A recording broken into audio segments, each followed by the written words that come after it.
Diabetes வருதுன்னா, blood pressure வருதுன்னா, gas trouble வருதுன்னா, உடம்பு ஏதோ நமக்கு மெசேஜ் சொல்லுது, இதை திங்கறத நிறுத்துறா அப்படின்னு. லைஃப் ஸ்டைல் சேஞ்ச் எடுத்துட்டு வாங்க. பண்ணி மாதிரி கொட்டி, சாக்கு பையில கொட்டுற மாதிரி கொட்டி மூட்டை கட்டி வைக்கிறதுக்கு என்ன அது உடம்பா இல்ல டஸ்ட்பின்னா? இல்ல சாமி, என்னால நான்வெஜ்லாம் விட முடியல, இவ்வளவு சாப்பிடறத விட முடியல சாமி. அப்ப வில்ல எழுதி வச்சுட்டு செத்து போ, ஏன்னா எப்ப வேணா புடிக்கிட்டு போயிரும். அதுக்காக தயாராயிடு.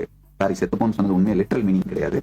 சொந்தம் நெருங்கிய என் உணர்வில் நிறைந்த அன்பர்கள்ன்றதுனால புரிய வைக்கிறதுக்காக அந்த வார்த்தையை யூஸ் பண்ண. வாழ்வாங்கு வாழ்வீர்கள். பகவத்கீதை தெளிவா சொல்லுது, நமே பக்த பிரணஷ, என் பக்தன் என்றும் அழிவதில்லை. என் அன்புக்குரியவர்களே, உங்களுக்கு அழிவில்லை. நான் இந்த நெயில் பாலிஷ் போட்டு விட்டு உங்க ஸ்கின்ன நல்ல ஷைனிங்கா மாத்தி விட்டு மேக்கப் போடுற அந்த மாதிரி குரு கிடையாது. உங்க உயிரை மலரவை பரமசிவமாக்கும் அந்த மாதிரியான குருங்கிறதுனால கொஞ்சம் வேகமா சொல்றேன். சத்தியம் இதுதான்.